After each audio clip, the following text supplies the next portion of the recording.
الحمد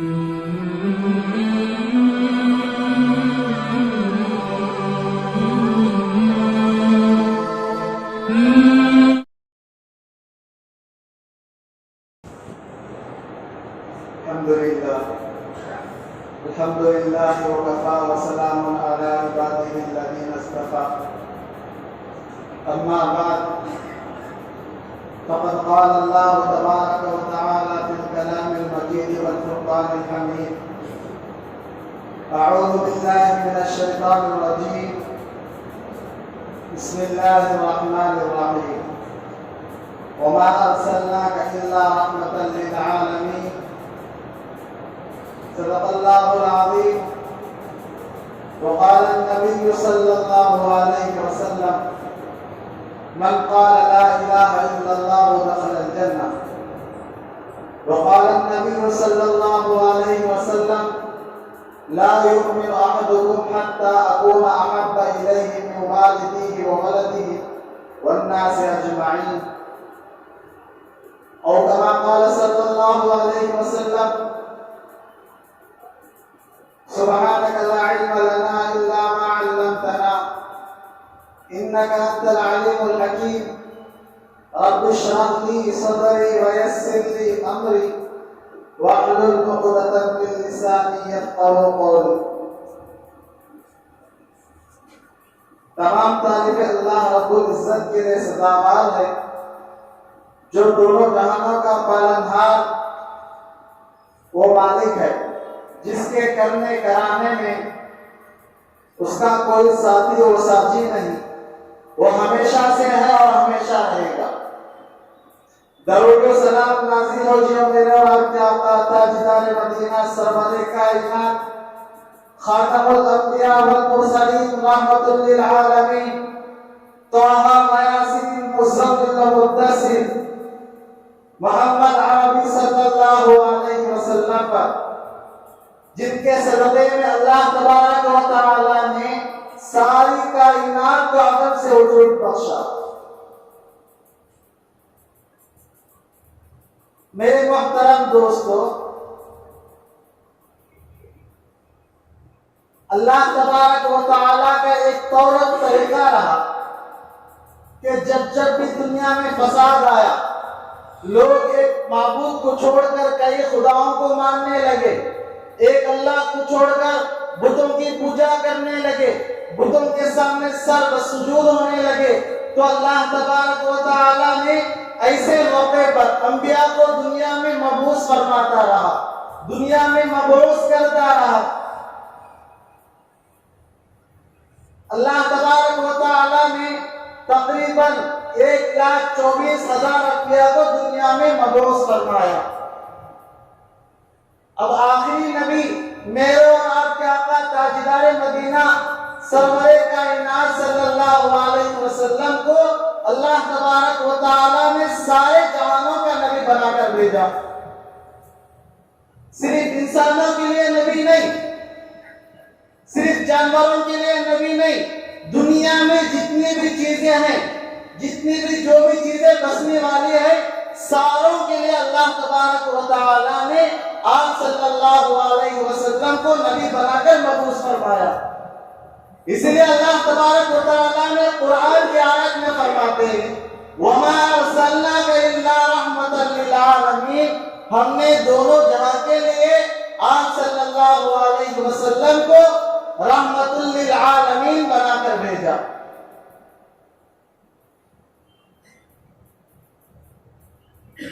اب آپ صلی اللہ علیہ وسلم کے بعد کوئی نیا نبی دنیا میں آنے والا نہیں، کوئی نیا نبی دنیا میں آنے والا نہیں۔ جو نبی کا دعویٰ کرے گا وہ جھوٹا ہوگا، وہ دجال ہوگا۔ اب اللہ کے رسول صلی اللہ علیہ وسلم دنیا میں آئے تو اللہ کے رسول صلی اللہ علیہ وسلم کی محنت تھی۔ کیا محنت تھی؟ کہ من قال لا الہ الا اللہ، کہ جو بھی آدمی کلمہ پڑھ لے گا، جو بھی آدمی لا الہ الا اللہ کہے گا وہ مسلمان ہوگا۔ اس بات کا اقرار کرنا چاہیے لا الہ الا اللہ محمد الرسول اللہ، اللہ تعالیٰ کے سوا کوئی معبود نہیں، سوا کوئی معبود نہیں، ہم اسی کے سامنے سر جھکائیں گے، اسی کی عبادت کریں گے، اسی کے حکموں پر چلیں گے، اللہ کی بات کو مان کر چلیں گے، اللہ کا ہو کر بتائیں گے، اللہ کو چھوڑ کر زندگی نہیں گزاریں گے۔ جو اللہ کا ہو جائے گا اللہ اس کا ہو جائے گا۔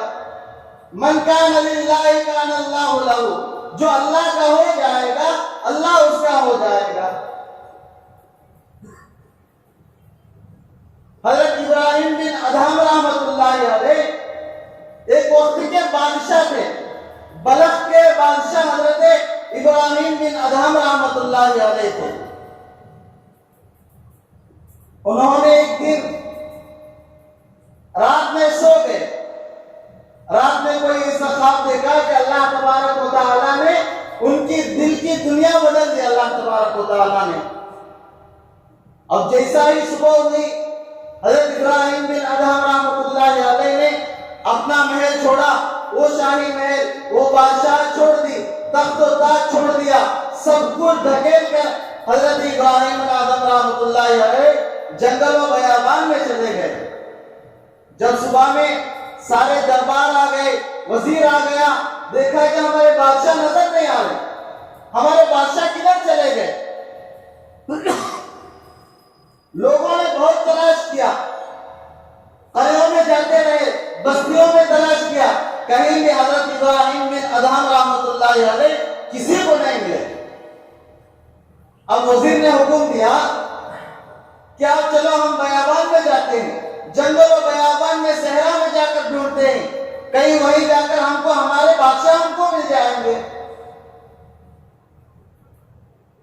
تو سارے محل کے وزراء چلے گئے ڈھونڈنے کے لیے، تلاش کرنے کے لیے۔ تو حضرت ابراہیم بن ادھم رحمۃ اللہ علیہ جنگل میں بیابان میں ایک درخت کو ٹیک لگا کر، ان کے قریب ہی سے ایک نہر بہ رہی تھی، پانی کا دریا بہ رہا تھا، وہاں پر بیٹھے ہوئے پھٹے پرانے کپڑے پہنے ہوئے تھے، تسبیح گن رہے تھے، اللہ اللہ سبحان اللہ گن رہے تھے۔ جب ان کے وزیر کے کان پر یہ بات گئی، ان کے وزیر نے ان کی آواز سنی تو سوچا شاید یہ ہمارے بادشاہ ہیں، شاید یہ ہمارے بادشاہ جہاں پناہ ہوں گے، چلو جا کر دیکھتے ہیں۔ تو قریب جا کر دیکھا تو ان کا پورا حلیہ بدل گیا ہے، پورے کپڑے بدل گئے، شاہی لباس ان کے جسم پر نہیں رہا، پھٹے پرانے کپڑے آ گئے ہیں، لیکن آواز سے تو ایسا لگتا ہے کہ ہمارے بادشاہ ہیں۔ اب وزیر حضرت ابراہیم بن ادھم رحمۃ اللہ علیہ کے قریب آیا، قریب آ کر پوچھنے لگا آپ ہمارے بادشاہ ہیں، ہمارے بادشاہ جہاں پناہ ابراہیم ہیں؟ تو انہوں نے کہا جی ہاں، میں پہلے آپ کا بادشاہ تھا، اب میں آپ کا بادشاہ نہیں رہا۔ تو ان کا وزیر کہنے لگا آپ نے اتنا بڑا محل چھوڑ کر، شاہی محل چھوڑ کر، اتنے بڑے اچھے اچھے پکوان چھوڑ کر، اچھے محل چھوڑ کر، اچھے کپڑے چھوڑ کر، اتنی شاہانہ زندگی چھوڑ کر آپ جنگل و بیابان میں کیوں آ گئے؟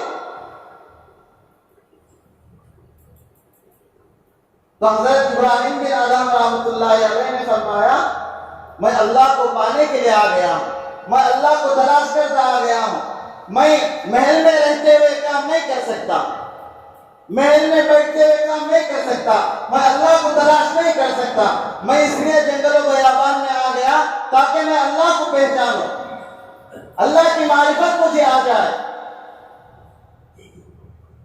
پھر حضرت ابراہیم بن ادھم رحمۃ اللہ علیہ نے اپنے جیب سے ایک سوئی نکالی، اپنے جیب سے ایک چھوٹی سی سوئی نکالی، جسے ہم کپڑا سیتے ہیں، وہ سوئی نکال کر دریا میں ڈال دی۔ حضرت ابراہیم بن ادھم رحمۃ اللہ علیہ نے فرمایا کہ وزیر یہ جو سوئی میں نے پانی میں ڈالا ہے، دریا میں ڈالا ہے، اسے لا کر بتاؤ۔ آپ کو میرے حکمران کہتے، تم سب میرے نیچے کام کرتے، ایسا کہتے ہو، یہ سوئی لا کر مجھے بتا دو، میں مان جاؤں۔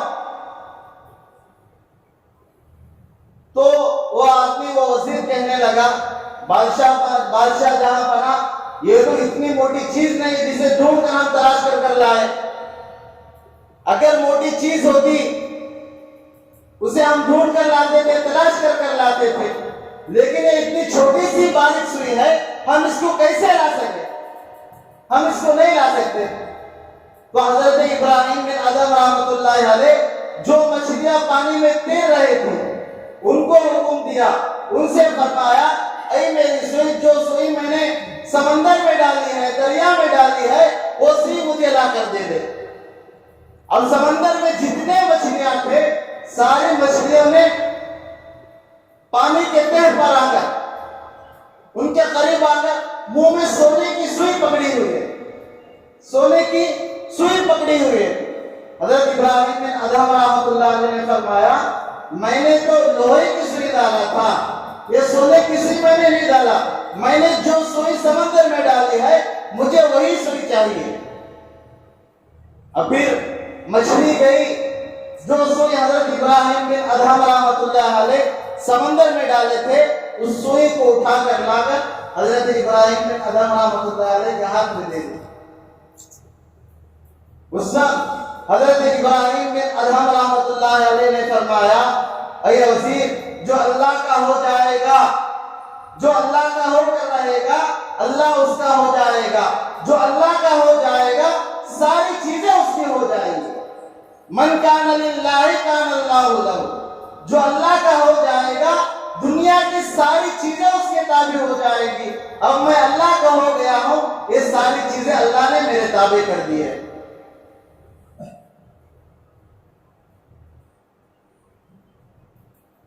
اللہ ہم سے یہی چاہتا ہے, اللہ ہم سے یہی چاہتا ہے کہ ہم اللہ کے ہو کر رہے, اللہ کے بن کر رہے, اللہ کی اطاعت کرے. اگر ہماری کامیابی ہے تو صرف اللہ کے حکموں پر چلنا, نبی کی اطاعت پر چلنا ہی ہماری کامیابی ہے. اگر ان دونوں کو چھوڑ کر زندگی گزاریں گے تو ہم کبھی بھی کامیاب نہیں ہوں گے, نہ اس دنیا میں کامیاب ہوں گے نہ آخرت. جو آخرت کی زندگی آنے والی ہے اس میں بھی کامیاب نہیں ہوں گے. لا الہ الا اللہ کو ماننا ہے. اگر کوئی آدمی صرف لا الہ الا اللہ پڑھتا ہے لیکن محمد رسول اللہ نہیں پڑھتا تو اسے مسلمان نہیں کہا جائے گا, اسے ایمان والا نہیں کہا جائے گا, ایک اللہ کو ماننے والا نہیں کہا جائے گا. اگر کوئی صرف محمد رسول اللہ پڑھ رہا, محمد رسول اللہ پڑھ رہا ہے لیکن لا الہ الا اللہ نہیں پڑھ رہا تو اسے کہیں گے یہ بھی ایمان والا نہیں, یہ بھی مسلمان نہیں. دو جز کو مل کر کیا ہے آدمی مسلمان ہوتا ہے. لا الہ الا اللہ محمد رسول اللہ, جب پورا کلمہ پڑھے گا تو اس کو مسلمان کہیں گے. صرف لا الہ الا اللہ پڑھنے سے یا صرف محمد رسول اللہ پڑھنے سے آدمی مسلمان نہیں ہوگا. آدمی کے اسلام میں داخل ہونے کے لیے ضروری ہے کوئی اقرار کرے کہ میرا اللہ ایک ہے, اللہ کے سوا کوئی میرا معبود نہیں, اور محمد رسول اللہ اللہ کے رسول صلی اللہ علیہ وسلم ہے. یہ بات کا اقرار کرنا ہے,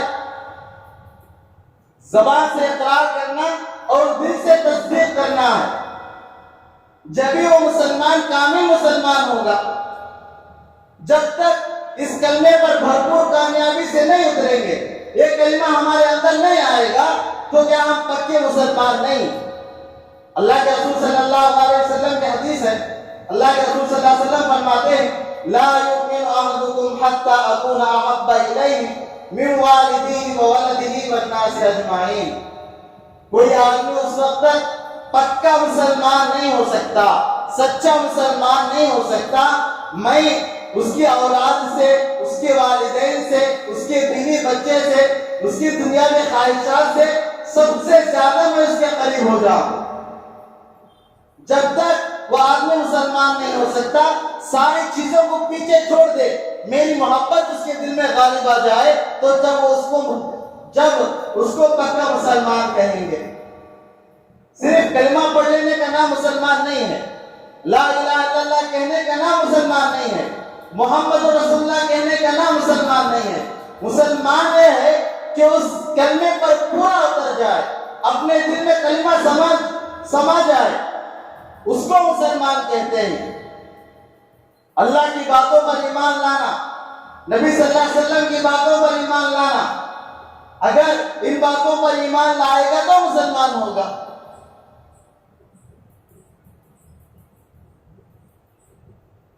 اگر صرف اللہ کے باتوں پر ایمان لے کر آئے لیکن نبی کو جھٹلا رہا ہے تو مسلمان نہیں کہیں گے۔ مسلمان ہونے کے لیے نبی کی اطاعت کرنا ہے، نبی کے طریقے پر چلنا ہے، اللہ کی باتوں کو مان کر چلنا ہے۔ 7 باتوں پر ایمان لے کر آئیں گے تو مسلمان کہیں گے آمنت باللہ و ملائکتہ و کتبہ و رسلہ والیوم الآخر والقدر خیرہ و شرہ من اللہ تعالی والبعث بعد الموت۔ 7 چیزوں پر ایمان لانا چاہیے۔ اگر 7 چیزوں میں سے کوئی ایک چیز پر ایمان لے کر نہیں آئے تو مسلمان نہیں کہیں گے۔ تقدیر کا انکار کرنے والا وہ مسلمان نہیں ہوگا، آخرت کا انکار کرنے والا وہ مسلمان نہیں ہوگا، دوسرے نبیوں کا انکار کرنے والا وہ مسلمان نہیں ہوگا، فرشتوں کا انکار کرنے والا وہ آدمی مسلمان نہیں کہلائے گا۔ مسلمان کہلانے کے لیے ضروری ہے کہ آمنت باللہ، اللہ پر ایمان لانا چاہیے، اللہ پر بھروسہ رکھنا چاہیے، اللہ پر یقین رکھنا چاہیے۔ جب اللہ کی باتوں پر یقین آ جائے گا، اللہ پر بھروسہ آ جائے گا تو ایمان میں داخل ہوگا۔ اگر اللہ کی باتوں پر اللہ پر یقین نہیں رہے گا تو مسلمان نہیں کہیں گے۔ 7 باتوں پر ایمان لے کر آنا، آمنت باللہ، اللہ پر ایمان لے کر آنا، وہ ملائکتہ، فرشتوں پر ایمان لے کر آنا، وہ کتبہ، اللہ نے جو بھی کتابیں نازل فرمائی ہیں، اس سے پہلے جتنے نبی دنیا میں نازل ہوئے، دنیا میں مبعوث ہوئے، ان نبیوں پر ایمان لانا ہے۔ ان نبیوں پر ایمان لے کر آئے گا تو مسلمان ہوگا۔ اگر ان نبیوں میں سے کسی ایک نبی کا بھی انکار کرے گا تو اسے مسلمان نہیں کہیں گے۔ جیسا کہ اللہ نے کیا ہے 4 مشہور کتابیں دنیا میں نازل فرمائی، تورات، زبور، انجیل، قرآن۔ ان 4 کتابوں پر بھی ایمان رکھنا چاہیے، اور جتنے ابھی اللہ نے نازل فرمایا، مبعوث فرمایا، سب پر ایمان رہنا چاہیے۔ پھر آخرت کے دین پر ایمان رہنا چاہیے کہ ہم مرنے کے بعد اللہ تبارک و تعالی ہم کو دوبارہ دنیا میں زندہ کرے گا، آخرت میں اللہ کے سامنے پیش ہونا ہوگا، اللہ کے سامنے کھڑا ہونا ہوگا، اس پر ایمان لے کر آنا چاہیے۔ ہر اچھی بری تقدیر پر ایمان لانا چاہیے، جو بھی ہوگا اللہ سے ہوگا، اچھی باتیں جو بھی پیش آئیں گی وہ اللہ سے ہی ہوں گی، بری باتیں جو بھی پیش آئیں گی وہ اللہ ہی سے ہوں گی۔ اس پر یقین رکھنا چاہیے، اس پر ایمان لے کر آنا چاہیے۔ ان 7 باتوں پر ایمان لے کر آئے گا تو مسلمان ہوگا۔ انہیں باتوں کو لے کر کون آئے تھے؟ میرے اور آپ کے آقا جناب محمد رسول اللہ صلی اللہ علیہ وسلم ان باتوں کو لے کر دنیا میں آئے تھے کہ تم ایک اللہ کو ماننے والے ہو جاؤ، ایک اللہ کی پوجا کرنے والے ہو جاؤ، ایک اللہ کی عبادت کرنے والے ہو جاؤ، اللہ کے سوا کسی کے سامنے سجدہ ریز مت ہو، کسی بتوں کی پوجا نہ کرے۔ اگر عبادت کرنی ہے تو اللہ کی کرنی ہے، جھکنا ہے تو اللہ کے سامنے جھکنا ہے، کسی اور کے سامنے سر جھکانا کسی کے لیے جائز نہیں۔ سجدہ کرنا ہے تو اللہ کے سامنے کرنا ہے۔ جب اللہ تبارک و تعالیٰ نے حضرت ابراہیم علیہ السلام کو پیدا فرمایا، ایسے گھرانے میں حضرت ابراہیم علیہ السلام کو اللہ تبارک و تعالیٰ نے پیدا فرمایا جن کے گھر میں خود مورتیاں بناتے تھے، جن کے گھر میں خود بتیں بنایا کرتے تھے۔ حضرت ابراہیم علیہ السلام کے والد آزر وہ خود بت بنایا کرتے تھے۔ یہ سب باتیں جب حضرت ابراہیم علیہ السلام کی عمر بڑھتی گئی، بڑے ہوتے گئے، تو بتوں کو دیکھ کر کیا لوگ ان کے والد کے پاس سے بتوں کو خریدا کرتے تھے، بتوں کو خرید کر ان کے سامنے جا کر سجدہ کرتے تھے۔ یہ باتیں حضرت ابراہیم علیہ السلام کو بہت عجیب نظر آتی تھی، عجیب سی دکھتی تھی۔ یہ کیسے لوگ ہیں، اپنے ہاتھ سے خود بتوں کو تراشتے ہیں، اپنے ہاتھ سے بتوں کو بناتے ہیں، پھر اس کے سامنے سجدہ کرتے ہیں۔ ان لوگوں کو ذرا بھی شعور نہیں ہے، ذرا بھی عقل نہیں ہے۔ یہ لوگ اللہ کو چھوڑ کر بتوں کی پوجا کرنے میں لگے ہیں، لوگوں کو سمجھاتے تھے۔ حتیٰ کہ ان کے والد حضرت ابراہیم علیہ السلام کے والد آزر کو بھی سمجھایا کہ ابا جان، جو تم نے مورتیاں بنا رہے ہیں اور جس کی تم پوجا کر رہے ہیں، یہ سراسر گمراہی ہے، یہ سراسر گمراہی ہے، یہ اللہ کا راستہ نہیں ہے، یہ اللہ کے راستے سے ہٹ کر تم نے دوسرا راستہ اختیار کیا ہے۔ یہ راستے کو چھوڑ دو، اس راستے پر چلیں گے تو کبھی کامیاب نہیں ہوں گے۔ اگر کامیاب ہونا ہے تو اللہ کے راستے پر چل کر کامیاب ہوں گے۔ اللہ کے راستے پر چلے گا تو کامیاب ہوگا، اللہ کے راستے کو چھوڑ کر دوسرا راستہ اختیار کرے گا تو اللہ اسے کبھی کامیاب نہیں کریں گے۔ اگر کامیاب ہونا ہی ہے تو اللہ کے راستے کو اختیار کرو، نبی کے طریقے، نبی نے جو بتایا اس کے مطابق زندگی گزارنا ہے۔ اگر اسی طرح زندگی گزاریں گے تو اللہ کیا ہم کو دنیا میں بھی کامیاب کرے گا اور آخرت میں بھی کامیاب کرے گا۔ جب اللہ کے رسول صلی اللہ علیہ وسلم کو اللہ تبارک و تعالیٰ نے 40 سال کے بعد نبوت عطا کی تو اللہ تبارک آپ صلی اللہ علیہ وسلم اپنے مکان میں تھے۔ حضرت ابو بکر صدیق رضی اللہ عنہ اللہ کے رسول صلی اللہ علیہ وسلم سے ملنے کے لیے آ رہے ہیں، اللہ کے رسول صلی اللہ علیہ وسلم سے ملاقات ہوئی اور فرمانے لگے، اللہ کے رسول، آپ جو مجلسیں ہماری بیٹھتی ہیں ان مجلسوں میں آپ نظر نہیں آئے، کیوں نظر نہیں آئے؟ تو اللہ کے رسول صلی اللہ علیہ وسلم نے فرمایا، یہ جو مجلسیں بیٹھتی ہیں یہ مجلسوں میں بیٹھنا مجھے پسند نہیں ہے، میرا راستہ الگ ہے، میں اللہ کا نبی ہوں، اللہ نے مجھے نبی بنا کر دنیا میں مبعوث کیا ہے، میں اس کام کو لے کر دنیا میں آیا ہوں۔ جیسا یہ بات سننا تھا، حضرت ابو بکر صدیق رضی اللہ عنہ نے کوئی لفظ نہیں کہا، انکار بھی نہیں کیا، اللہ کے رسول میں نے آپ پر ایمان لے کر آیا۔ اسی وقت کلمہ پڑھ لیا۔ جتنے بھی صحابہ ایمان لے کر آئے، چون چلاتا گیا، کچھ نہ کچھ ہوتا ہے، لیکن جب حضرت ابو بکر صدیق رضی اللہ عنہ ایمان لائے، مسلمان ہوئے، کوئی جواب، کوئی سوال نہیں کیا کہ کیوں اللہ نے آپ کو نبی بنایا، ایسا سوال نہیں کیا۔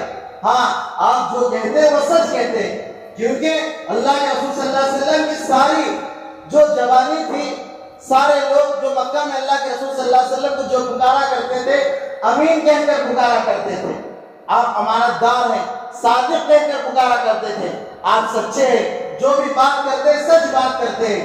اور دوسری بات یہ ہے کہ حضرت ابو بکر صدیق رضی اللہ عنہ آپ صلی اللہ علیہ وسلم کے بچپن کے ساتھی، بچپن کے دوست ہیں، بچپن کے ساتھی اور بچپن کے دوست ہیں۔ اس سے بھی حضرت ابو بکر صدیق رضی اللہ عنہ نے آپ صلی اللہ علیہ وسلم کی بات کو فوراً مان لیا، چون چرا کا کوئی لفظ نہیں تھا۔ دوسرے حضرت خدیجہ الکبریٰ رضی اللہ عنہ ایمان لے کر آئے، انہوں نے اس دن کے خاطر، اللہ کے رسول صلی اللہ علیہ وسلم کے خاطر اپنی ساری جائیداد اللہ کے راستے میں قربان کر دی۔ اللہ کے رسول صلی اللہ علیہ وسلم دن اور رات اللہ کے راستے میں محنت کرتے رہے، لوگوں کو اللہ کی طرف بلاتے رہے، اللہ کے راستے کی طرف بلاتے رہے، لوگوں کو سمجھاتے رہے کہ تم جن بتوں کی پوجا کر رہے ہو، جن بتوں کو تم مان رہے ہو، یہ بت صحیح نہیں ہے، یہ تمہارا پروردگار نہیں، یہ تمہارا اللہ نہیں ہے، تمہارا خالق و مالک تو صرف ایک ہے، وہی سب کچھ کرنے والا ہے، زندگی دینے والا، موت دینے والا، صحت دینے والا، بیماری دینے والا، بارش برسانے والا، قحط ساری دینے والا، روزی دینے والا، سب کچھ کرنے والی ذات صرف اللہ کی ذات ہے، اس ذات پر ایمان لے کر آؤ۔ جو قوم اللہ کے رسول صلی اللہ علیہ وسلم کو امین کہا کرتی تھی، صادق کہا کرتی تھی، سچا کہا کرتی تھی، اللہ کے رسول صلی اللہ علیہ وسلم کے خلاف ہو گئے، سارے لوگ اللہ کے رسول صلی اللہ علیہ وسلم کے خلاف ہو گئے۔ اللہ کے رسول صلی اللہ علیہ وسلم کے چچا ابو طالب آپ صلی اللہ علیہ وسلم کو بہت ساتھ دیا کرتے تھے. اب سارے لوگ ابو طالب کے پاس چلے گئے. ابو جہل تھا, عتبہ بن ربیعہ تھا, ابو لہب, امیہ ابن خلف, یہ سارے لوگ مل کر ایک جماعت مل کر ابو طالب کے پاس گئے اور جا کر کہنے لگے کہ ابو طالب آپ ہمارے لوگوں میں بڑے ہیں, آپ ہمارے سردار ہیں, قریش کے بڑے لوگ ہیں, آپ کی ہم بہت عزت کرتے ہیں, لیکن ایک بات یہ ہے کہ ہم کو تمہارے بھتیجے سے بہت تکلیف ہو رہی ہے, ہم کو درد مل رہا ہے, آپ اپنے بھتیجے کو بلا کر سمجھائیے. ابو طالب آپ صلی اللہ علیہ وسلم کو بلوایا. اللہ کے رسول صلی اللہ علیہ وسلم سامنے بیٹھے. ادھر ابو لہب, ابو جہل, امیہ ابن خلف, سب لوگ سامنے بیٹھے ہوئے ہیں. ابو طالب نے کہا کہ لوگ آپ سے صلح کرنے کے لیے آئے, آپ ان کے معبودوں کو برا بلا مت کہیں, ان کے بارے میں برا بلا مت کہیں, ان کو ان کے راہ پر چھوڑ دیا, آپ اپنے راہ پر چلے. یہ باتیں سننا تھا کہ آپ صلی اللہ علیہ وسلم کے آنکھوں میں آنسو آ گئے. جو چچا میری بچپن سے پرورش کر رہے تھے, میری دیکھ بھالی کر رہے تھے, آج وہ چچا شاید مجھ سے اپنا دامن چھڑانا چاہتے ہیں, مجھ سے دور ہونا چاہتے ہیں. جب سارے لوگ اٹھ کر چلے گئے تو اللہ کے رسول صلی اللہ علیہ وسلم نے فرمایا, اے چچا جان, اگر یہ سارے لوگ میرے دائیں ہاتھ میں سورج لا کر رکھ دے, اگر بائیں ہاتھ میں چاند لا کر رکھ دے, جب بھی کہے کہ جو بات میں کہتا ہوں اس بات سے رک جائے, تو میں ہرگز رکنے والا نہیں ہوں. میں اللہ کا سچا نبی ہوں, میں اللہ کا پیغمبر ہوں. اللہ نے مجھے دنیا میں نبی بنا کر بھیجا ہے. میرا کام یہ ہے کہ لوگوں کو صحیح راستہ بتاؤں, سیدھا راستہ بتاؤں. جو راستہ اللہ نے مجھے دے کر بھیجا ہے وہ راستہ کیا میں لوگوں کو بتاؤں, یہ سیدھا راستہ ہے, یہ گمراہی کا راستہ ہے. یہ بات سننا تھا تو ابو طالب نے کہا کہ میرے بھتیجے, جب تک میری موت آ نہیں جائے میں تیرا دامن نہیں چھوڑوں گا, میں تیرا ساتھ نہیں چھوڑوں گا. جب اللہ کے رسول صلی اللہ علیہ وسلم کے چچا ابو طالب کا موت کا وقت آیا, انتقال کا وقت آیا, اللہ کے رسول صلی اللہ علیہ وسلم اپنے چچا کے پاس جا کر کھڑے ہیں, اپنے چچا کے پاس جا کر کان میں بول رہے, چچا جان آپ کلمہ پڑھ لیجئے, جو کلمہ میں لے کر آیا ہوں اس کلمہ کو پڑھ لیجئے, لا الہ الا اللہ محمد رسول اللہ پڑھ لیجئے, اللہ کا اقرار کر لیجئے, اللہ کو مان لیجئے. میں کل قیامت میں اللہ کو گواہی دوں گا کہ میرے چچا میرے سامنے کلمہ پڑھے. تو ابو طالب نے کہا اگر یہ لوگ میرے مرنے کے بعد مجھ سے میرے بارے میں برا بھلا نہیں کہیں گے تو میں ضرور کیا ہے تمہارے کلمے کو پڑھنے کے لیے تیار رہتا, لیکن میرے مرنے کے بعد یہ لوگ کہیں گے کہ موت کے ڈر سے اس نے اپنے بھتیجے کے کلمے کو اختیار کیا ہے, ایسا کہیں گے, اس لیے میں کلمہ نہیں پڑھوں گا. جب ان کے چچا کا انتقال ہو گیا تو اللہ تبارک و تعالیٰ نے آیت نازل فرما دی, انک لا تہدی من احببت ولکن اللہ یہدی من یشاء. آپ جس کو چاہے ہدایت نہیں دے سکتے, ہدایت تو اللہ کے ہاتھ میں ہے, ہدایت دینے والا اللہ ہے. آپ کا کام صرف ان کو اللہ کے راستے کی طرف بلانا ہے, آپ ان کو اللہ کی راہ بتانا ہے, یہی ہے. آپ کے ہاتھ میں ہدایت نہیں ہے. پھر اللہ کے رسول صلی اللہ علیہ وسلم نے فرمایا میں اپنے چچا کے لیے اللہ سے سفارش کروں گا, اللہ سے دعا مانگوں گا, ان کی بخشش کے لیے دعا کروں گا. تو اللہ تبارک و تعالیٰ نے پھر فرمایا کسی مشرک کے لیے, کسی کافر کے لیے دعائے مغفرت کرنا, ان کے لیے بخشش مانگنا جائز نہیں ہے. کتنا درد ہوا ہوگا اللہ کے رسول صلی اللہ علیہ وسلم کو جب ان کے چچا انتقال ہو گئے. وہ چچا جو بچپن سے اللہ کے رسول صلی اللہ علیہ وسلم کی سفارش کرتے ہوئے آئے, ہر تکلیف میں, ہر درد میں اللہ کے رسول صلی اللہ علیہ وسلم کے ساتھ رہے. جب وہ چچا دنیا سے جا رہے ہیں تو اللہ کے رسول صلی اللہ علیہ وسلم کو تکلیف ہو رہے, رو رہے ہیں. اور اسی طرح یہ ایک حدیث ہے, عتبہ بن ربیعہ جو اس وقت جاہلیت کے زمانے میں بہت پڑھا لکھا ہوا آدمی مانا جاتا تھا. سارے مکہ کے قریش مل کر، سارے مکہ کے لوگ مل کر، ابو جہل، ابو لہب، سارے لوگ مل کر اسے طے کیا کہ اللہ کے نبی کے پاس جائے اور ان کی جو جو بھی خواہشات ہیں، جو جو بھی ضرورتیں ہیں، اسے پورا کر کر آئے، ان سے بات کر کر آئے. عتبہ بن ربیعہ اللہ کے رسول صلی اللہ علیہ وسلم سے، اللہ کے رسول صلی اللہ علیہ وسلم کے پاس آیا اور آ کر سارا قصہ بیان کیا. مجھے اپنے قوم کے لوگ آپ کے پاس بھیجا ہے، کیا آپ کی کوئی ضرورت ہے تو میں اسے پوری کر دوں. اگر آپ کسی عورت سے شادی کرنا چاہتے ہیں تو میں عرب کے 10 لوگوں سے آپ کا نکاح کراتا ہوں. اگر آپ کو کوئی دولت چاہیے تو ہم آپ کے پاس کیا دولت لا کر رکھ دیں گے. اگر آپ ہمارا سردار بننا چاہتے ہیں تو آپ کے سامنے ہمارے جھنڈے گاڑ دیں گے. یہ ساری باتیں اللہ کے رسول صلی اللہ علیہ وسلم کے سامنے رکھی. اللہ کے رسول صلی اللہ علیہ وسلم نے قوم عاد کے بارے میں، قوم سمود کے بارے میں، ان کے سامنے ان کے عذاب جو نے اللہ نے ان پر جو عذابات بھیجا تھا وہ عتبہ بن ربیعہ کے سامنے ذکر فرمایا. اللہ کے رسول صلی اللہ علیہ وسلم ساری باتیں عربی میں بتا دیے، قرآن کی آیت پڑھ کر اسے بتا دیے، لیکن اسے کچھ سمجھ میں نہیں آیا. لیکن سمجھ میں آیا تو صرف قوم عاد اور قوم سمود پر جو عذابات ہوئے تھے، جو عذابات اللہ تبارک و تعالی نے نازل کیا تھا، وہ ایک سمجھ میں آیا. اگر اپنے گھر میں جا کر بیٹھ گیا، اپنے سرداران سے نہیں ملا، اپنے قوم کے لوگوں سے نہیں ملا. اب ابو جہل یہ بات کہنا شروع کر دیا کہ عتبہ بن ربیعہ کیا ہے، محمد کا کھانا کھا لیا ہے، محمد کے پاس جا کر محمد کا کھانا کھا لیا ہے، اسے کوئی مال کی ضرورت ہو تو ہم اسے مال دے دیں گے، چلو مال دے دیں گے. ساتھ لے کر اپنے قوم کے لوگوں کو ساتھ لے کر عتبہ بن ربیعہ کے پاس آ گیا. عتبہ بن ربیعہ کے پاس آ کر اسے آر دلانے لگا، کہنے لگا تو نے تو محمد کا کھانا کھا لیا ہے، محمد کے پاس جا کر مال لے کر آیا ہے. اگر تجھے کوئی غربت ہے، کوئی غریبی آ پہنچی ہے تو ہم مال دینے کے لیے تیار ہیں، تمہاری ضرورتیں پورے کرنے کے لیے تیار ہیں. تو عتبہ بن ربیعہ کہنے لگا کہ میں نہ محمد کا مال کھایا ہوں، نہ محمد کا کھانا کھایا ہوں، لیکن جب میں محمد کے پاس گیا تھا تو محمد نے مجھے ایک بات کہی تھی.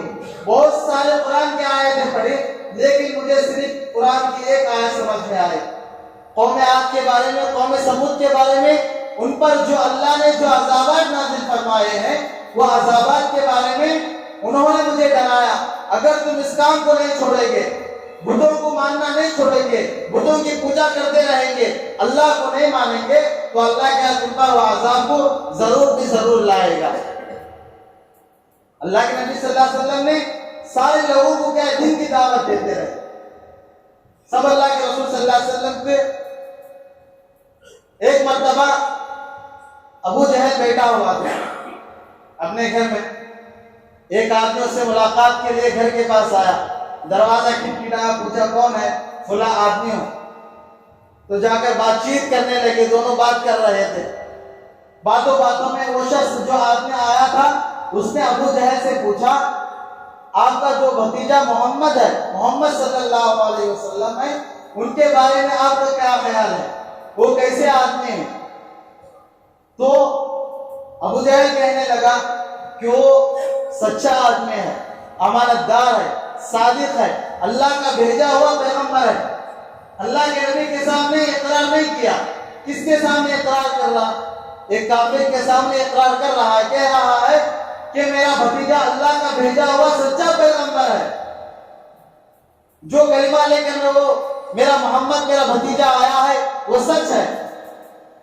تو آپ نے کہنے لگا تو پھر کیوں تم محمد صلی اللہ علیہ وسلم کی بات کو کیوں نہیں مان لیتے؟ تو ابو جہل نے کہا اگر میں محمد صلی اللہ علیہ وسلم کی بات کو مان لوں گا تو میں ان کا غلام بن جاؤں گا، ان کی باتوں کو مان کر میں زندگی گزارنا ہوگا. لیکن بیوقوف کو کیا معلوم تھا کہ اگر اللہ کے نبی صلی اللہ علیہ وسلم کی بات کو مان لیتا تو اللہ کے رسول صلی اللہ علیہ وسلم اسے مکے کا سردار بنا دیتے. اس کے بارے میں بھی اللہ کے رسول صلی اللہ علیہ وسلم نے اللہ سے دعا کی. ابو جہل کے بارے میں، حضرت عمر رضی اللہ عنہ کے بارے میں اللہ کے رسول صلی اللہ علیہ وسلم نے اللہ سے دعا فرمائی، اے اللہ ان دونوں میں سے جو تجھے زیادہ پسند ہے، جو ہمارے ایمان کو طاقت دے سکتا ہے، مضبوط بنا سکتا ہے، اس کو ایمان کی دولت سے مالا مال فرما. تو اللہ کے رسول صلی اللہ علیہ وسلم کی دعا حضرت عمر رضی اللہ عنہ کے حق میں قبول ہو گئی. ایک مرتبہ اللہ کے رسول صلی اللہ علیہ وسلم مجلس میں بیٹھے ہیں. مجلس میں حضرت ابو بکر، حضرت عمر، حضرت عثمان، حضرت ابو ہریرہ اور بہت سے صحابہ بیٹھے ہوئے ہیں. بات کرتے کرتے اللہ کے رسول صلی اللہ علیہ وسلم اس مجلس سے اٹھ کر چلے گئے. صحابہ انتظار کیے کہ اللہ کے رسول آئیں گے. اب زیادہ دیر ہو گئی تو صحابہ پریشان ہو گئے. اللہ کے رسول صلی اللہ علیہ وسلم اکیلے باہر گئے ہوئے ہیں. شاید اللہ کے رسول صلی اللہ علیہ وسلم کو کوئی دشمن نے پکڑ لیا ہوگا، اللہ کے رسول صلی اللہ علیہ وسلم کی جان کو خطرہ ہوگا. تو حضرت ابو ہریرہ رضی اللہ عنہ مسجد سے دوڑتے ہوئے چلے گئے. تو ذرا دور میں جا کر ایک باغ تھا. ایک باغ میں اللہ کے رسول صلی اللہ علیہ وسلم وہاں بیٹھے ہیں، اللہ کا ذکر کر رہے ہیں، اللہ کو یاد کر رہے ہیں، اللہ کی تسبیح بیان کر رہے ہیں. حضرت ابو ہریرہ رضی اللہ عنہ وہاں گئے تو پورا کٹیاں ڈال کر کے، گراؤنڈ کے جیسا جس طرح کٹی ڈالتے اس طرح ڈال کرتے، جانے کے لیے جگہ نہیں تھا. حضرت ابو ہریرہ رضی اللہ عنہ نیچے سے گھس کر چلے گئے اللہ کے رسول صلی اللہ علیہ وسلم کے پاس اور جا کر سلام کیا. پوچھا اللہ کے رسول ہم نے بہت دیر تک آپ کا انتظار کیا لیکن آپ نہیں آئے تو ہم کو خوف ہو رہا ہے، ڈر ہوا کہ کہیں آپ صلی اللہ علیہ وسلم کو کسی دشمن نے کوئی نقصان پہنچایا ہوگا، اس غرض سے ہم ڈرتے ہیں آپ کے پاس آئے. اللہ کے رسول صلی اللہ علیہ وسلم نے فرمایا، اے ابو جہل مجھے اللہ کی یاد آ گئی تھی. اے ابو ہریرہ رضی اللہ عنہ مجھے اللہ کی یاد آ گئی تھی، میں اللہ کا ذکر کرنے کے لیے یہاں آ گیا. اس وقت اللہ کے رسول صلی اللہ علیہ وسلم حضرت ابو ہریرہ رضی اللہ عنہ سے فرمایا، اے ابو ہریرہ دنیا میں جو بھی شخص یہ کلمہ کہے گا، من قال لا الہ الا اللہ دخل الجنہ، جو بھی آدمی لا الہ الا اللہ کلمہ کہے گا وہ آدمی جنت میں ضرور داخل ہوگا. اور اللہ کے رسول صلی اللہ علیہ وسلم نے اپنے جو جوتے پہنے ہوئے تھے، جو چپل پہنے ہوئے تھے، وہ حضرت ابو ہریرہ رضی اللہ عنہ کے ہاتھ میں رکھ دی.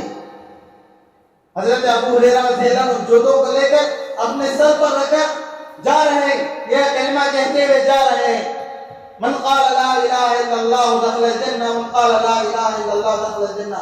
زور سے ایک کلمہ کہتے ہوئے جا رہے ہیں. تو سب سے پہلے حضرت عمر رضی اللہ عنہ آیا.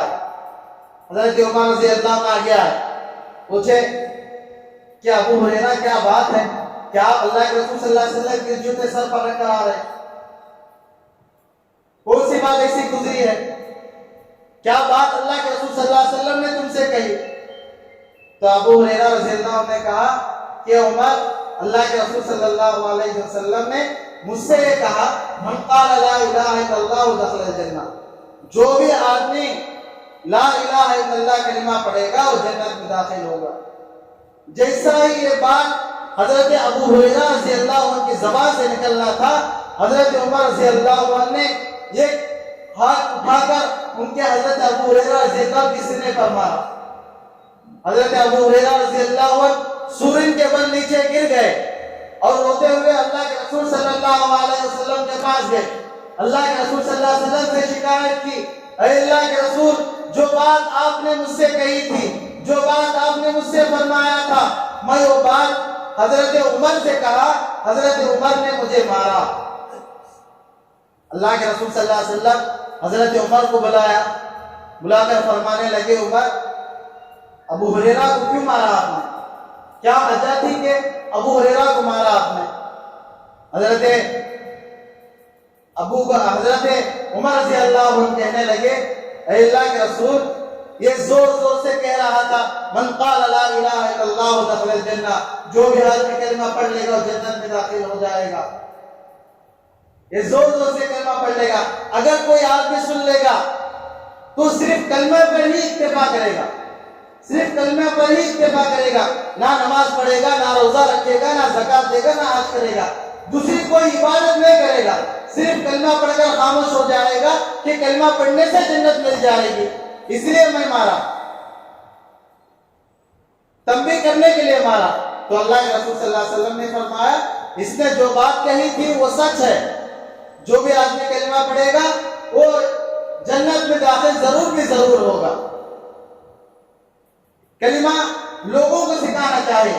آج ہمارے علاقوں میں، ہمارے قریوں میں، آزو بازو میں ایسے لوگ بھی ہیں جن کو کیا کلمہ تک صحیح پڑھنے نہیں آتا، کلمہ تک صحیح پڑھنے نہیں آتا. محمد رسول اللہ اگر ان سے کہے تو کہیں یہ کون آدمی ہے؟ آج ہندو جانتا ہے کہ اللہ کے رسول صلی اللہ علیہ وسلم محمد ہیں، محمد صلی اللہ علیہ وسلم اللہ کے نبی ہیں، لیکن آج ہمارے کچھ مسلمان لوگ ایسے ہیں جن کو کلمہ تک معلوم نہیں ہے. ایسے جگہ میں جا کر کیا ہے لوگوں پر محنت کرنا ہے، لوگوں کو ایسی جگہ جا کر کیا لوگوں کو کلمہ سکھانا ہے، لوگوں کو بتانا ہے، صحیح کلمے کی تلقین کرنا ہے. صحیح کلمہ یہ ہے اس کی تلفظ، اس کے جو الفاظ ہیں اسے صحیح ادا کرنا چاہیے.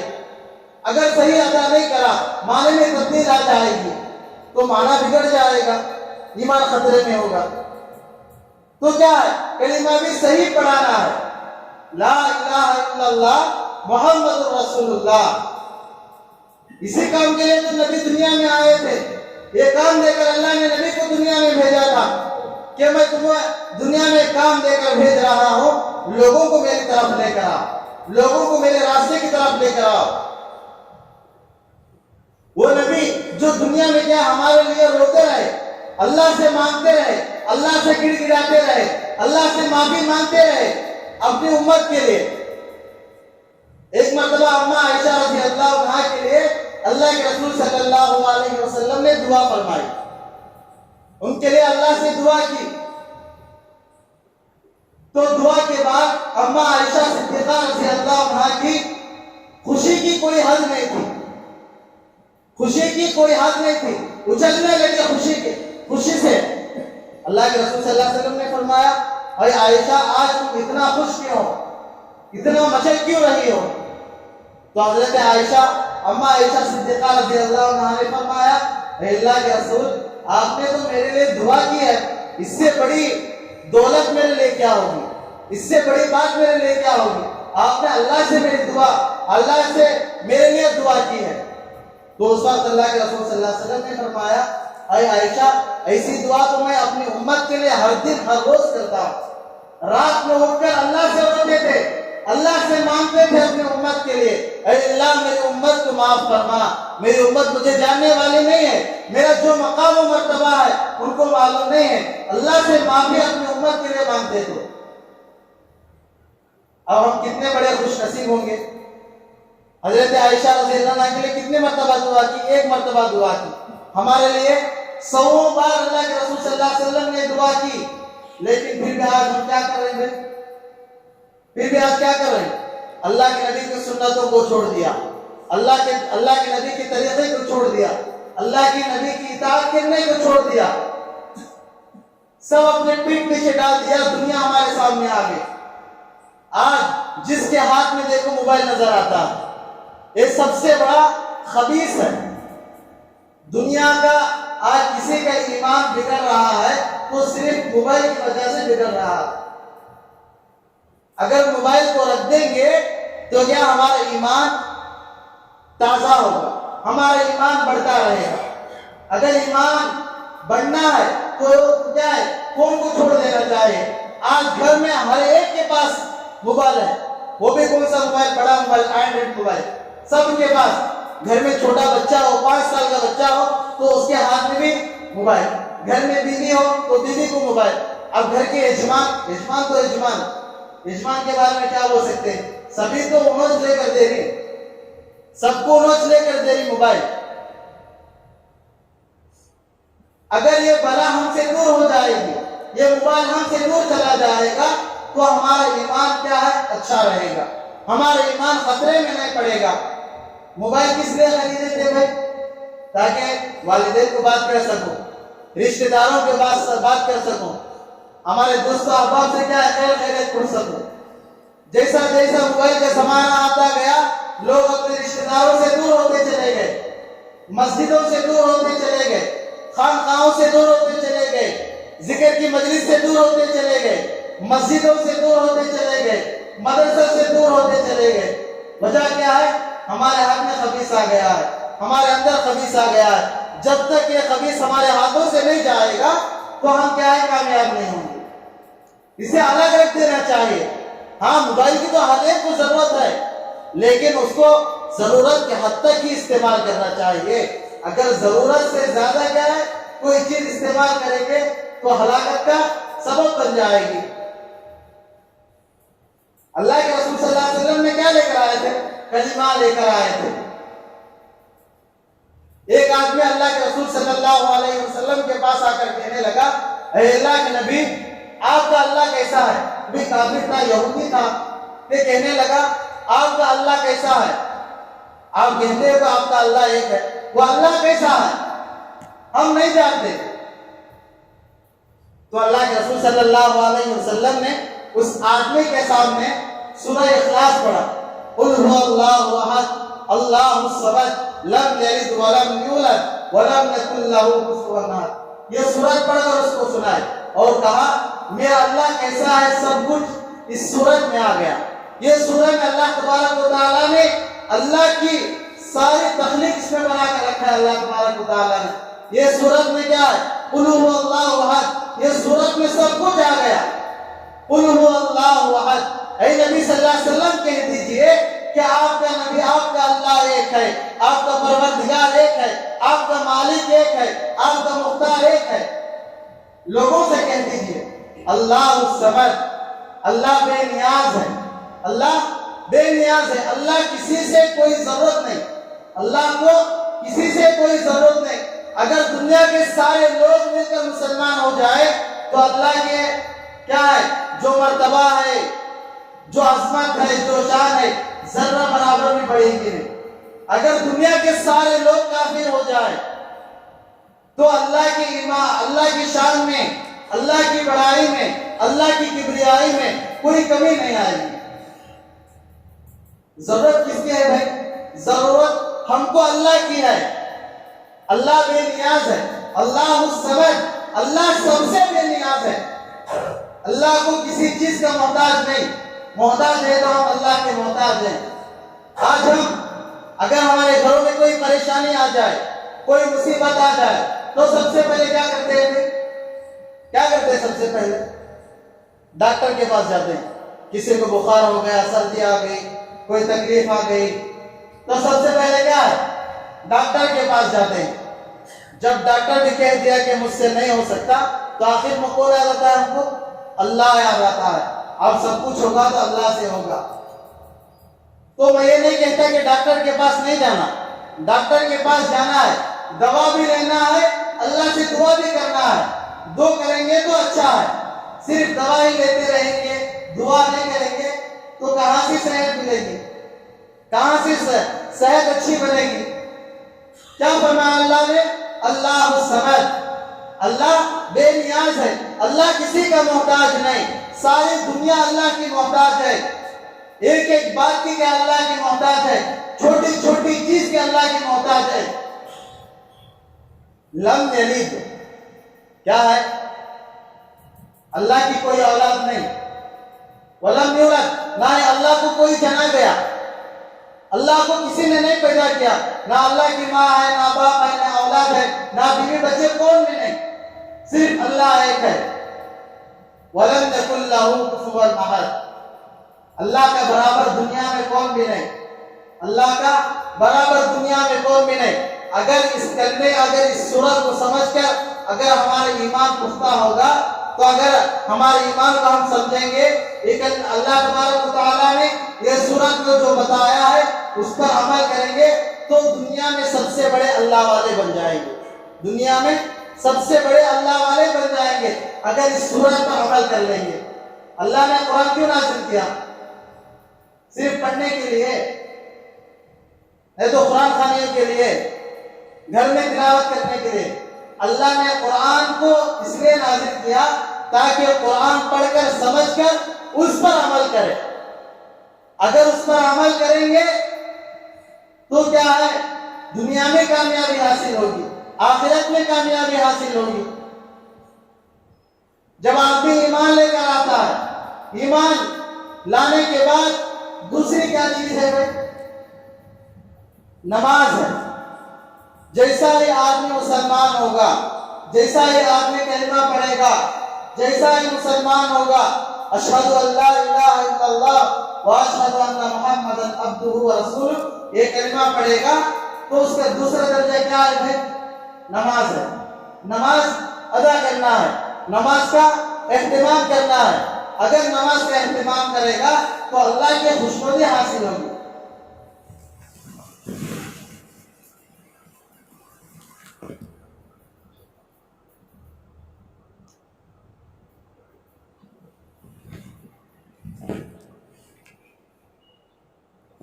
نماز پڑھے گا تو اللہ کی خوشنودی حاصل ہوگی، اللہ کی رضا نصیب ہوگی۔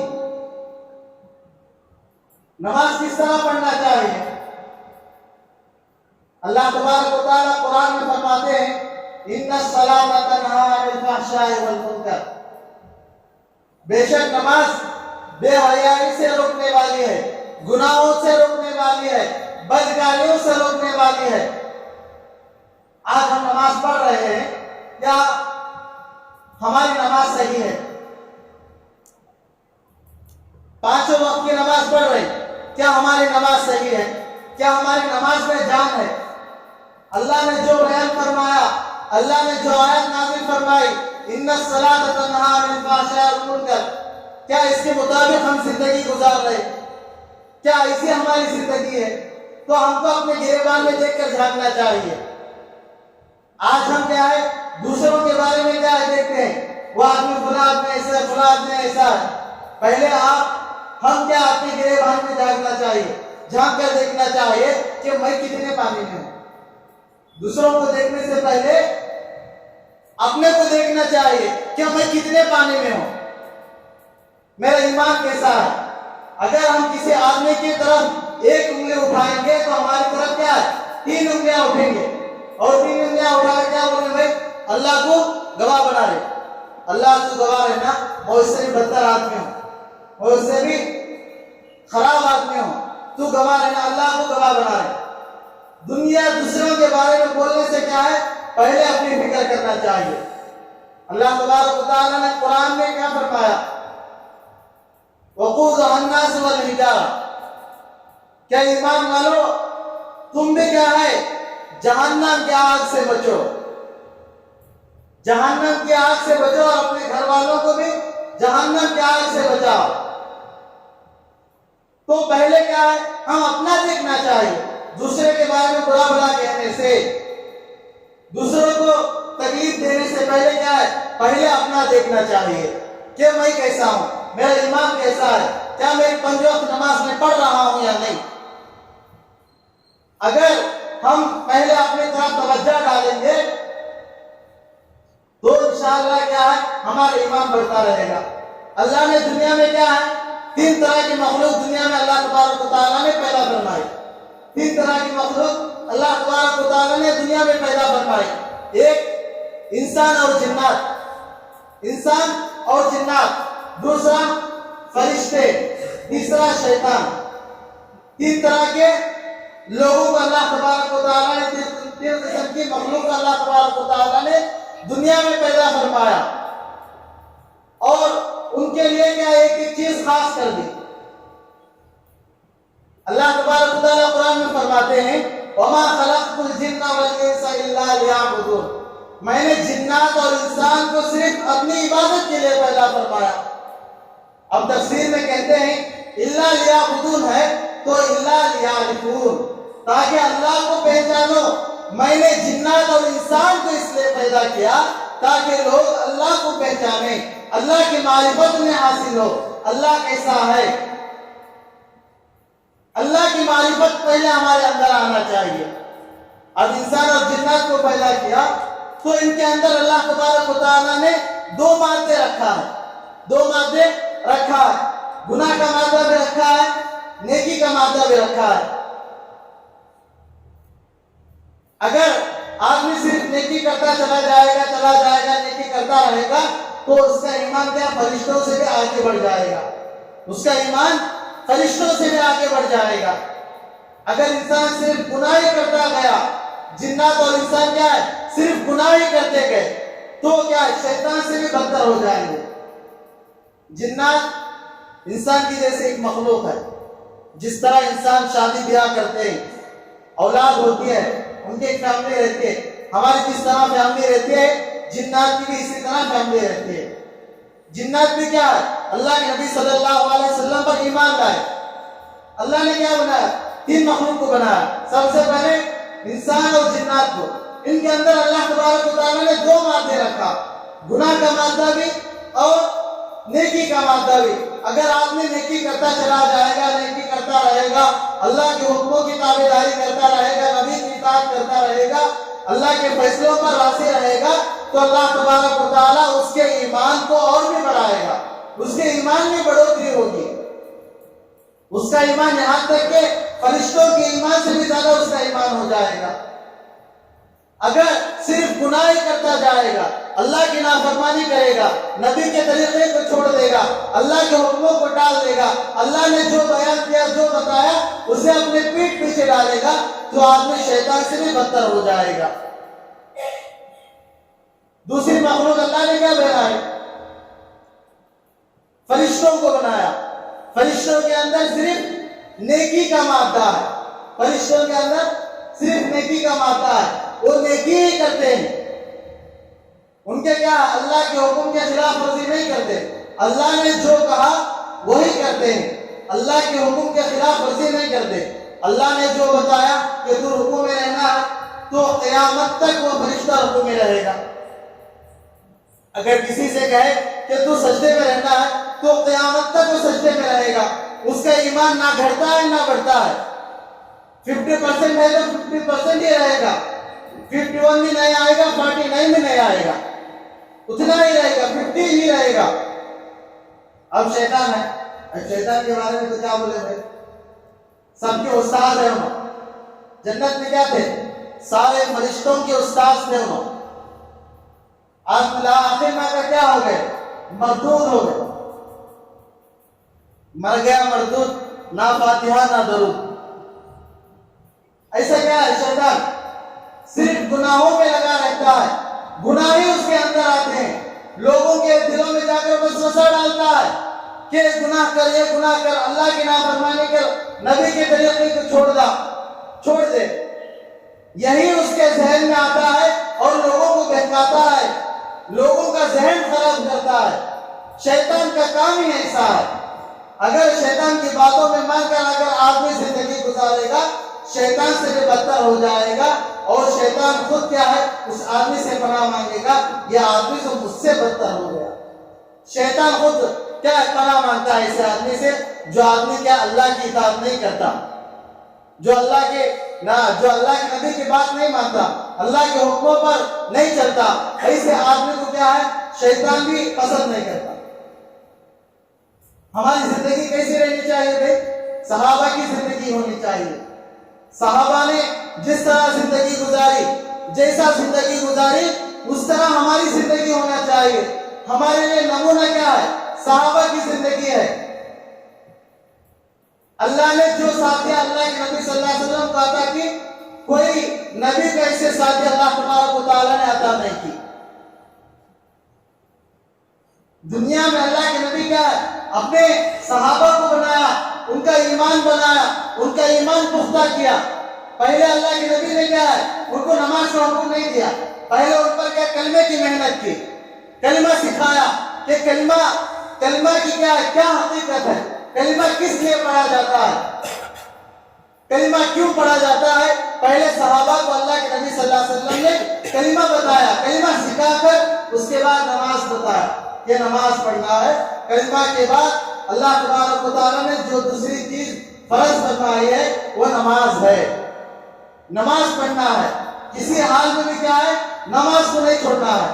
آج ہم کیا ہے چھوٹے چھوٹے بہانے سے کیا نماز چھوڑ دیتے ہیں. اگر دکان میں شاپ میں بیٹھے ہوئے ہیں تو کیا ہے چلو بھائی بعد میں پڑھ لیں گے.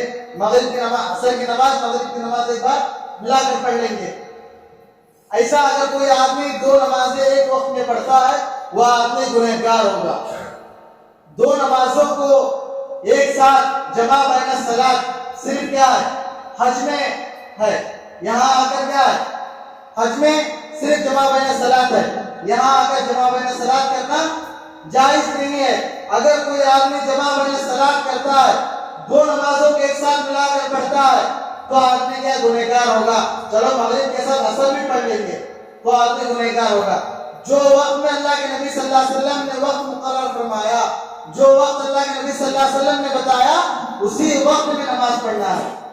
اگر وہ وقت ڈال کر کیا ہے نماز پڑھیں گے تو کیا گنہگار ہوگا. نماز کو کسی حال میں بھی نہیں چھوڑنا ہے. کیا آپ نے اللہ کے رسول صلی اللہ علیہ وسلم کا واقعہ نہیں پڑھا کہ اللہ کے رسول صلی اللہ علیہ وسلم کا کیا انتقال کا وقت قریب تھا, وصال کا وقت قریب تھا. ایسے وقت میں اللہ کے رسول صلی اللہ علیہ وسلم کو اللہ کے رسول صلی اللہ علیہ وسلم چلنے رہے ہیں. اللہ کے رسول صلی اللہ علیہ وسلم پر بے ہوشی طاری ہو گئی, غشی طاری ہو گئی ہے. ایسے وقت میں بھی اللہ کے رسول صلی اللہ علیہ وسلم کیا کر رہے ہیں؟ نماز کو جا رہے. دو صحابہ کے سہارے سے, ایک حضرت عبداللہ ابن عباس سے, حضرت عباس رضی اللہ عنہ سے, اور دوسرے کسی اور صحابی سے کیا ہے سہارا لے کر مسجد کو جا کر نماز پڑھ رہے ہیں. آج ہم کیا ہے چھوٹے چھوٹے بہانے سے یا تو گھر میں نماز پڑھ لیتے ہیں یا نماز ہی چھوڑ دیتے ہیں. نماز ہی چھوڑ دیتے ہیں. نماز چھوڑنا بہت بڑا گناہ ہے. جیسا گناہ کبیرہ ہے, زنا کرنا گناہ کبیرہ ہے, شرک کرنا گناہ کبیرہ ہے, چوری کرنا گناہ کبیرہ ہے, چغل خوری کرنا گناہ کبیرہ ہے, غیبت کرنا گناہ کبیرہ ہے. ایسا ہی نماز چھوڑنا گناہ کبیرہ ہے. اگر کوئی آدمی نماز چھوڑے گا تو اللہ تبارک و تعالیٰ کیا ہے اس آدمی کو ضرور جہنم میں ڈالے گا. اس آدمی کو ضرور جہنم میں ڈالے گا. اگر کوئی آدمی نماز پڑھتا ہے اس کے لیے اللہ تبارک و تعالیٰ نے انعامات نازل فرمائے, انعامات دے گا اللہ تبارک و تعالیٰ. اللہ کے رسول صلی اللہ علیہ وسلم کی حدیث ہے کہ اللہ کے رسول صلی اللہ علیہ وسلم نے فرمایا جو کوئی شخص اپنے مقام میں رہتے ہوئے وضو کیا, اپنے گھر سے وضو کر کے کیا ہے مسجد کو نماز کے لیے آیا, جتنے قدم مسجد کی طرف چلے, جتنے قدم مسجد کی طرف پڑے, ان قدموں کے حساب سے اللہ تبارک و تعالیٰ کیا ہے اسے نیکی عطا فرمائے گا. ایک قدم بڑھا ہے تو ایک نیکی دے گا, اور ایک گناہ معاف کرے گا, ایک خطا معاف کرے گا. آج ہم نماز کو معمولی سمجھ رکھا ہے. چلو اب نے تو بعد میں پڑھ لیں گے. معمولی سے سمجھ رکھا ہے نماز کو. نماز نہیں چھوڑنا چاہیے. ایک صحابی اللہ کے رسول صلی اللہ علیہ وسلم کے, اللہ کے رسول صلی اللہ علیہ وسلم نے انہیں کیا ہے ایک جنگ میں بھیجا, ایک معرکہ کے لیے, ایک جنگ کے لیے بھیجا اللہ کے رسول صلی اللہ علیہ وسلم نے. تو صحابہ گئے جنگ میں, تو صحابی کیا جو بھی نماز پڑھا رہے ہیں وہ نماز میں سورہ قل هو اللہ اور سورہ اخلاص پڑھ رہے. صحابہ کو سمجھ میں نہیں آیا, یہ صحابی تو ہر نماز میں قل هو اللہ پڑھ رہے, کیوں پڑھ رہے؟ تو جب جنگ سے واپس ہوئے اور اللہ کے رسول صلی اللہ علیہ وسلم کے پاس آئے تو اللہ کے رسول صلی اللہ علیہ وسلم کو صحابہ نے واقعہ سنایا, یہ بات بتائی اے اللہ کے رسول فلاں صحابی نماز پڑھا رہے تھے, نماز میں ہر نماز میں سورہ اخلاص پڑھ رہے تھے, قل هو اللہ پڑھ رہے تھے, کیا وجہ تھی؟ اللہ کے رسول صلی اللہ علیہ وسلم نے فرمایا یہ وجہ مجھ سے پوچھنے سے بہتر ہے جو آدمی پڑھ رہا تھا اس سے پوچھے. وہ صحابی گئے, جو صحابی نماز پڑھا رہے تھے اسی صحابی سے پوچھا کیا آپ نے جو کلمہ جو سورت پڑھا رہے تھے ہر نماز میں سورہ اخلاص کیوں پڑھ رہے تھے, وجہ کیا تھی؟ تو اس نے کہا کہ کلمے سے مجھے, یہ سورہ سے مجھے بہت محبت ہے کیونکہ اس میں اللہ کی صفاتیں بیان کی گئی ہیں, اس میں اللہ کی وحدانیت بیان کی گئی ہے, یہ سورہ مجھے بہت پسند ہے. جب اللہ کے رسول صلی اللہ علیہ وسلم نے وہ صحابی کی بات سنی تو فرمایا کہ یقیناً تو جنت میں ضرور جائے گا, یقیناً تو جنت میں ضرور جائے گا. تجھے اس صورت کے ساتھ کیا محبت کرنے کی وجہ سے، اللہ کی وحدانیت سے محبت کرنے کی وجہ سے اللہ تجھے ضرور کیا جنت میں بھیجے گا۔ ایک روایت میں آتا ہے کہ اللہ کے رسول صلی اللہ علیہ وسلم جب فجر کی سنتیں پڑھتے تو فجر کی سنتوں میں اللہ کے رسول صلی اللہ علیہ وسلم اکثر و بیشتر فجر کی سنتوں میں پہلی رکعت میں سورہ قل یا ایھا الکافرون پڑھا کرتے تھے، دوسری رکعت میں قل ھو اللہ احد پڑھا کرتے تھے۔ پہلے سورے میں کیا ہے؟ قل یا ایھا الکافرون میں کہ کفر سے برات ہے، کفر سے برات ہے کہ میں کیا ہے کفر سے نفرت کرتا ہوں، کفر سے نفرت کرتا ہوں، کافروں سے نفرت نہیں ہے، کفر سے نفرت ہے۔ اور دوسرے سورے میں کیا ہے؟ اللہ کی وحدانیت ہے۔ یہ دو سورے اللہ کے رسول صلی اللہ علیہ وسلم فجر کی سنتوں میں اکثر پڑھا کرتے تھے۔ یہ کیا ہے؟ نمازیں کیا مسجد میں پڑھنا ہے اور نمازوں کا اہتمام کرنا ہے۔ جب صحابہ کو کوئی ضرورت پیش آتی تو صحابہ سب سے پہلے کیا کرتے بھائی؟ 2 رکعت نماز پڑھتے، 2 رکعت نفلیں پڑھ کر اللہ سے مانگتے تھے، اللہ سے پوچھتے تھے اللہ مجھے یہ چیز ضرورت ہے، میری یہ ضرورت ہے، مجھے عطا فرما۔ تو اللہ کیا ہے ان کی ضرورتوں کو پورا کر دیتا تھا۔ یہ صرف صحابہ کے خاص ساتھ نہیں، یہ صرف صحابہ کے ساتھ خاص نہیں ہے، یہ ہمارے ساتھ بھی ہے۔ اگر ہم نماز پڑھیں گے، ہمارا ہر عمل، ہماری ہر خواہش، ہماری جو بھی ضرورتیں ہو صرف اللہ سے مانگیں گے، دعا کریں گے تو اللہ کیا ہے اسے ضرور عطا فرمائے گا۔ لیکن آج ہم کو کیا ہے دعا مانگنے کی فرصت نہیں۔ جیسا ہی کیا ہے امام صاحب سلام پھیرے تو سب سے پہلے کیا ہے ایک سے کیا نکال دیں؟ خبیث کو نکال دیں۔ کسے نکال دیں؟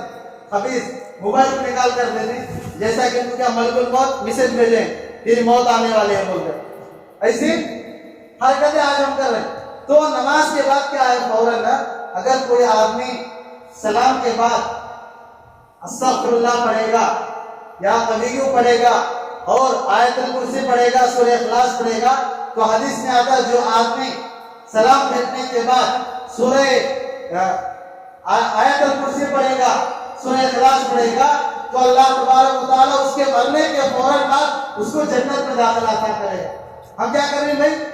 سلام پھیرتے فوراً اٹھا دیں موبائل، اٹھا کر دیکھیں کیا کہ امپارٹنٹ میسج آ گیا ہم کو، ملک الموت نے کیا ہے نہیں تھوڑی دیر میں تیری موت آنے والے، جا کے گھر والا سے مل جائے۔ آج ہماری حالت ایسی ہو گئی ہے۔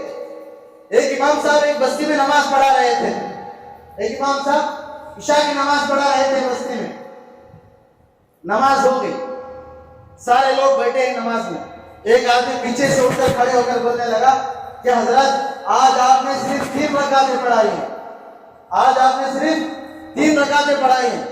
سارے مقتدی پریشان، کیسا آج امام صاحب 3 رکعت پڑھا، 4 رکعت نہ پڑھے؟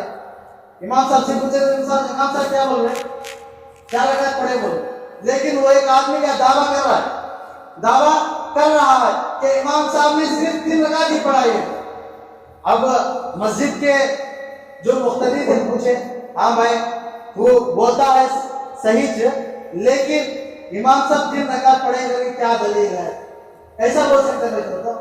دیکھو صاحب میرے 4 دکان ہیں، صاحب میرے 4 دکانیں ہیں، عشاء کی نماز میں 4 دکانوں کو دیکھ کر آتا ہوں، عشاء کی نماز کو آتا ہوں، عشاء کی نماز میں جب پہلے رکعت کو آتا ہوں تو پہلے رکعت میں پہلے دکان کا حساب لگا لیتا ہوں، پہلے رکعت میں پہلے دکان کا حساب لگا لیتا ہوں کہ آج اس دکان میں کتنے چیزیں بکے، کتنا پیسہ آیا، پہلے رکعت میں اس کا حساب کر لیتا ہوں، ایک کا آ گیا۔ دوسری رکعت میں دوسرے دکان کا حساب کر لیتا ہوں کہ دوسرے میں بھی آ گیا۔ تیسری رکعت میں تیسرے کا بھی حساب کر لیتا ہوں، تیسرا بھی آ گیا، لیکن چوتھے دکان کا حساب مجھے آیا نہیں میرے پہ، اس لیے میں کہتا ہوں امام صاحب آج صرف 3 رکعتیں پڑھائے ہیں۔ کیسی نمازیں ہیں؟ دیکھو ایسی نمازیں پڑھ کر کیا اللہ کے سامنے صورت بتائیں گے؟ اللہ کے سامنے جا کر کھڑے ہوں گے، اللہ کو کیا صورت بتائیں گے؟ ہم اللہ کی زمین میں رہ کر اللہ کا کھاتے ہوئے، اللہ کی دی ہوئی گاڑی پر پھرتے ہوئے، اللہ کی دی ہوئی کار پر چلتے ہوئے اب اللہ کی ناشکری کر رہے ہیں، اللہ کی عبادت نہیں کر رہے ہیں، تو ہم سے بڑا بے وقوف دنیا میں کوئی بھی نہیں ہوگا۔ نمازیں کیا ہے؟ کسی بھی حالت میں نہیں چھوڑنا ہے، کسی بھی حالت میں نہیں چھوڑنا ہے۔ آج چھوٹی چھوٹی باتوں سے کیا ہے ہم نمازیں چھوڑ دیتے ہیں، نماز پڑھنا چھوڑ دیتے ہیں۔ اللہ کے رسول صلی اللہ علیہ وسلم نے کیا کہا؟ نماز کو دین کا ستون کہا، الصلاۃ عماد الدین۔ جو نماز کو قائم کیا اس نے دین کو قائم کیا، اور جس نے نماز کو چھوڑا، نماز کو ترک کر دیا، اس نے دین کو ترک کر دیا، دین کو گرا دیا۔ آج ہم دیکھنا چاہیے کہ میں کتنے نمازیں پڑھ رہا ہوں، میری نمازیں کیسے ہیں، میں جو نمازوں میں پڑھ رہا ہوں سورتیں، کیا وہ سورتیں صحیح ہیں یا نہیں۔ آج ہم کو کیا پوچھنے میں شرم محسوس ہوتی ہے، لیکن کیا دین کے کام میں کبھی شرم محسوس نہیں کرنا ہے۔ دین کے کام میں اگر شرم محسوس کریں گے تو سب سے پیچھے رہ جائیں گے۔ شرم محسوس نہیں کرنا ہے، دین کے کام میں آگے بڑھ کر چل کر کیا ہے حصہ لینا چاہیے۔ آگے چل کر حصہ لیں گے تو کیا ہے ہماری کامیابی بنے گی۔ نماز ایسی پڑھنا ہے جیسا کہ کیا ہے ہم اللہ سے بات کر رہے ہیں، اللہ ہم کو دیکھ رہا ہے۔ اگر یہ گمان نہ ہو تو یہ گمان تو رکھے کہ اللہ ہم کو دیکھ رہا ہے، اللہ ہمارے ہر حرکت پر کیا ہے جانچ ڈال رہا ہے، اللہ کی نگاہیں ہمارے اوپر ہے۔ ایسا گمان رکھ کر اگر ہم نماز پڑھیں گے تو انشاءاللہ ضرور بھی ضرور کیا ہے ہماری نمازوں میں خشوع خضوع آئے گا۔ آج نماز تو پڑھتے ہیں، حاضر الجسم غائب الدماغ، جسم تو مسجد میں حاضر رہتا ہے لیکن دماغ پورا کیا ہے باہر گھومتا رہتا ہے۔ اب جا کر کیا بھی کرنا ہے مجھے نماز کے بعد، کہاں جانا ہے، کدھر جانا ہے، دماغ میں یہی گھومتا رہے گا۔ نماز پڑھتے ہیں لیکن ایسی نمازیں پڑھیں گے تو ہماری نمازیں کیا رنگ لائیں گے، ہم اللہ کے نبی کو کیا منہ دکھائیں گے، اللہ کے نبی کو کیا صورت دکھائیں گے۔ وہ نبی جو دنیا میں کیا ہے ہمارے لیے اللہ سے رو رو کر تڑپ تڑپ کر اللہ سے دعائیں کی۔ اللہ کے رسول صلی اللہ علیہ وسلم اپنے امت کے لیے ایسا روتے تھے جیسا کہ کیا ہے کسی چولہے پر انڈی رکھی ہو اور ہانڈی میں سے پکنے سے جس طرح آواز آتا ہے، اللہ کے رسول صلی اللہ علیہ وسلم کی رونے کی آوازیں ایسا اپنے دل سے آیا کرتی تھی، اتنا روتے تھے اپنے امت کے لیے۔ لیکن آج ہم نے کیا کیا؟ اللہ کے حکموں کو ڈال دیا، نبی کی اطاعت کو چھوڑ دیا، نبی کے طریقے کو چھوڑ دیا، سب پیٹ پیچھے ڈال دیے۔ آج ایسی زندگی ہم گزار رہے ہیں، ایسی زندگی سے نہ اللہ خوش ہوتا ہے نہ اللہ کے نبی خوش ہوتے ہیں۔ ہم کو تو وہ زندگی چاہیے جس سے اللہ بھی خوش ہو، اللہ کے نبی بھی خوش ہو، ایسی زندگی ہم کو چاہیے۔ ایسی زندگی کیسا ملے گی بھائی؟ ہمارا دھیان ہمارا ذہن پورا ایک سوئی میں ہو جائے، اور اس کے لیے کس کی ضرورت ہے؟ علم کی ضرورت ہے، علم کی ضرورت ہے۔ اگر آدمی کے پاس علم رہے گا تو تمام باتوں کو معلوم کرے گا کہ کیا بات صحیح ہے کیا بات صحیح نہیں ہے۔ آدمی کو اتنا تو علم ہونا چاہیے، اتنا تو علم ضرور ہونا چاہیے کہ حلال کیا ہے حرام کیا ہے، اتنا تو علم آدمی کو ہونا ضروری ہے۔ اگر اتنا بھی علم آدمی کو نہیں ہے تو حلال سے حلال کیا جانے گا، حرام کیا جانے گا، کون سی چیز حلال ہے کون سی چیز حرام ہے، تو کیا ہے ہم کو فرق کرنا معلوم نہیں ہوگا۔ ایک کافر ایک ہندو آدمی ایک راستے سے گزر رہا تھا، راستے سے گزرتے ہوئے نالے میں سے خنزیر نکلا جو کالا جانور ہے۔ کالا جانور کیا ہے نالے میں سے نکل کر جا رہا ہے۔ کہاں سے جا رہا ہے بھائی؟ ایک سڑک کنارے سے جا رہا ہے۔ اس نے اس کی حرکت کو دیکھ رہا تھا، وہ آدمی اس نے اس کی حرکت کو دیکھا، بیچ میں سے نہیں جا رہا، کنارے سے جا رہا ہے، ایک طرف سے جا رہا ہے، ایک راستہ لے کر جا رہا ہے۔ جب وہ آدمی کیا وہ ہندو اس کو دیکھا تو جا کر کیا پورے مذہبوں کو تلاش کیا، اس نے پورے مذہبوں کو تلاش کیا۔ ایسا کون سا مذہب ہوگا جو مذہب اگر کیا ہے صرف نیچے لے کر چلنا سکھاتا ہو، اپنے نگاہ کو نیچے رکھنا سکھاتا ہو، ایک راستے سے جانا سکھاتا ہو، ایسا کون سا مذہب ہوگا؟ اس نے یہودیت دیکھی، نصرانیت دیکھی، کیا ہندوت دیکھی، سکھ سبھی دیکھ لیا لیکن کہیں نظر نہیں آئی۔ لیکن اسے نظر آیا تو کس میں نظر آیا بھائی؟ آپ صلی اللہ علیہ وسلم کے طریقے میں نظر آیا، اللہ کے طریقے میں نظر آیا۔ کس سے دیکھ کر ایمان لایا آدمی ہو؟ کس کو دیکھ کر ایمان لایا بھائی؟ ایک خنزیر، ایک کالے جانور کو دیکھ کر کیا ہے وہ آدمی ایمان لے کر آیا۔ معلوم ہے اللہ کیا ہے، کب کس کے لیے کیا ہے، کون سی گھڑی قبولیت کے رکھی ہے معلوم نہیں، جسے دیکھ کر بھی کیا آدمی ایمان لا کر سکتا ہے۔ آج ہم چلتے ہیں تو کیسا چلتے ہیں؟ اپنے باپ کا کیا روڈ، سب کو نہیں بولوں میں، میرے کو بولوں، جس میں برا مت مانے، کیا چلتے ہیں تو کیسا چلتے ہیں؟ ہمارا روڈ ہے ایسا چلتے ہیں۔ راستے میں کیا جانے کے کچھ آداب اللہ کے رسول صلی اللہ علیہ وسلم نے بتایا۔ جب ہم گشت میں جاتے ہیں تو کیا بولتے ہیں ہمیں ساتھ؟ ایک کنارے سے جائے، نگاہوں کو کیا ہے نیچے رکھتے ہوئے جائے، اتنا نیچے نہیں کہ کیا ہے سامنے والا ٹکرا جائے، ایسی نگاہ رکھے کہ جسے کیا ہے غیر محرم پر نہ پڑے، کیا ہے اور راستے کو دیکھ کر چلے، راستے میں کوئی چیز آتی ہے تو اسے ہٹا کر چلے جائے۔ ایسا اللہ کے رسول صلی اللہ علیہ وسلم نے ہمیں تعلیمات دیے ہیں۔ اگر علم نہیں تو آدمی کیا ہے کچھ بھی جان نہیں سکے گا۔ اس کے لیے ضروری ہے کہ ایمان کیا نماز سیکھنے کے لیے ضروری ہے کہ ایمان علم ہونا چاہیے۔ علم کے بعد دوسری چیز ذکر ہے، ذکر کی مجلس میں لگنا چاہیے، ذکر کرتے رہنا چاہیے۔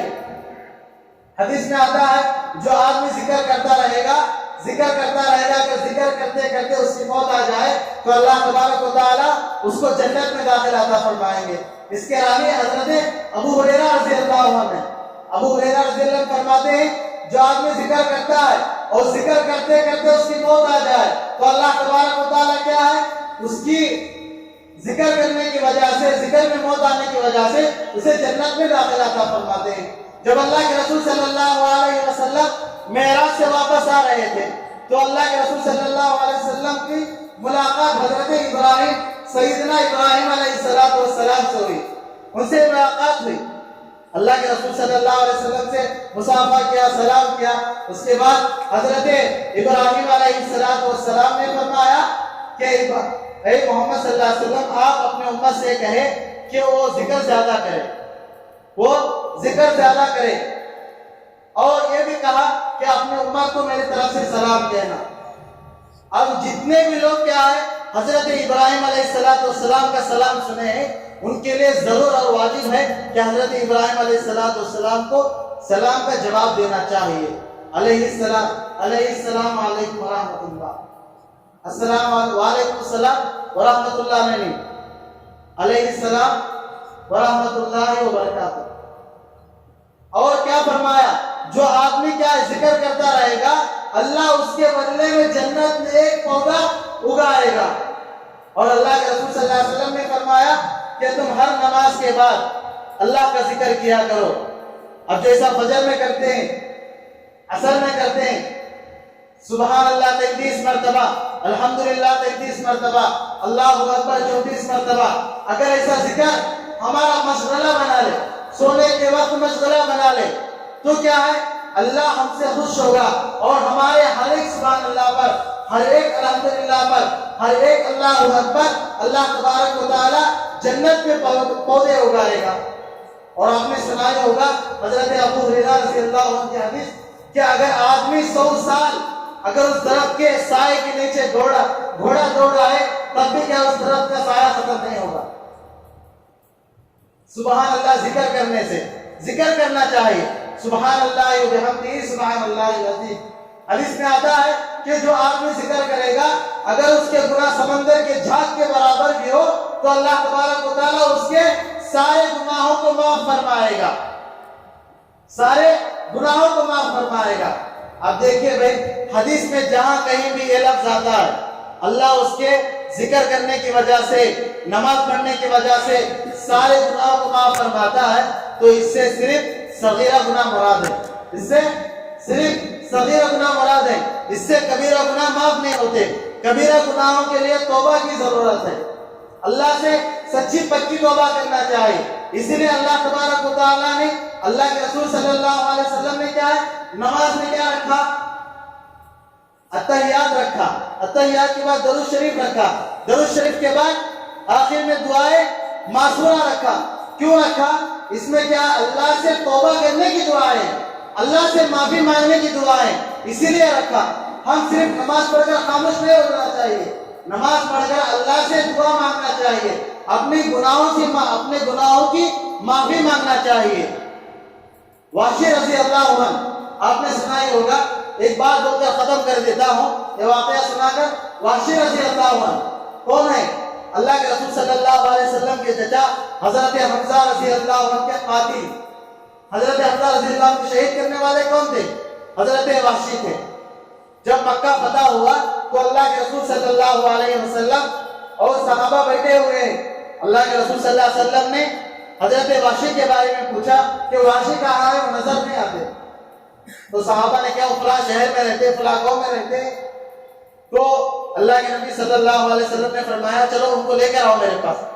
چند صحابہ ان کے پاس جاتے ہیں، جا کر کہتے ہیں کہ اللہ کے نبی نے حکم دیا ہے کہ تم کو لے کر آؤ، اللہ کے نبی نے حکم دیا ہے کہ ہم سب تم کو لے کر جائے، تم کلمہ پڑھنا چاہیے۔ تو حضرت وحشی اپنے گناہ گنانے لگے، میں نے زنا کیا ہے، چوری کی ہے، دوسروں کا مال لے لیا ہے، اور سب سے بڑھ کر یہ کہ میں اللہ کے نبی صلی اللہ علیہ وسلم کے چچا حضرت حمزہ رضی اللہ عنہ کو قتل کیا ہے، کیا میرے گناہ معاف ہوں گے؟ میں اتنے سارے بڑے بڑے گناہ کیا ہوں۔ اس وقت یہ آیت نازل ہوئی، الا من تاب وآمن وعمل عملا صالحا فاولئک یبدل اللہ سیئاتہم حسنات۔ سورہ فرقان کی یہ آیت نازل ہوئی، جو کوئی آدمی ایمان لانے کے بعد اللہ سے توبہ و استغفار کرے اور نیک اعمال کرے تو اللہ تبارک و تعالی اس کے سارے گناہوں کو نیکیوں سے بدل دے گا۔ اب یہ بات سنے تو پھر فرمایا مجھے اس کی امید نہیں ہے کہ یہ ہوتا یا نہیں۔ پھر اللہ نے آیت نازل فرمائی، میں تو شرک کیا ہوں، میرا شرک کو معاف کرے گا یا نہیں؟ اللہ نے آیت نازل فرمائی، ان اللہ لا یغفر ان یشرک بہ ویغفر ما دون ذلک لمن یشاء۔ اللہ تبارک و تعالی تم جتنے بھی گناہ کرے ہو سارے گناہ کو معاف کرنے والا ہے، لیکن شرک کو معاف نہیں کرتا ہے، شرک کو معاف نہیں کرتا ہے۔ اب پھر ان کا اور بھی ڈاؤٹ بڑھ گیا، اللہ تو شرک کو معاف نہیں کرتا ہے تو میں کیا کروں، میں تو شرک کیا ہوں، اللہ کے ساتھ کیا ہے، بتوں کی پوجا بھی کیا ہوں۔ تو پھر اللہ تبارک و تعالیٰ نے اور ایک آیت نازل فرمائی، سورہ زمر کی اور ایک آیت میں اللہ تبارک و تعالیٰ نے نازل فرمائی، قل عبادی الذین اسرفوا علی انفسہم لا تقنطوا من رحمت اللہ۔ اے اللہ کے بندے، اے میرے بندے، تو اپنے نفس پر ظلم مت کر، اللہ کی رحمت تو بہت بڑی ہے، اللہ کی رحمت سے امیدیں لگائے۔ اگر اللہ کی رحمت سے امیدیں لگا کر اگر تو کلمہ پڑھ لے گا تو اللہ کی امید، اللہ کی رحمت سے امید رکھے کہ اللہ کا تیرے سارے گناہوں کو معاف کر دے گا، سارے گناہ کو معاف فرما دے گا۔ جیسا یہ بات حضرت وحشی نے سنا تو اللہ کے رسول صلی اللہ علیہ وسلم سے کہا، اے اللہ کے رسول اب مجھے بھی کلمہ پڑھا دیجئے، میں بھی کلمہ پڑھنے والا ہوں۔ تو اللہ کے رسول صلی اللہ علیہ وسلم نے حضرت وحشی کو کلمہ پڑھایا۔ اللہ تبارک و تعالیٰ سے دعا کرے کہ اللہ تبارک و تعالیٰ ہم سب کو کہیں سنی باتوں پر عمل کی توفیق عطا فرمائے۔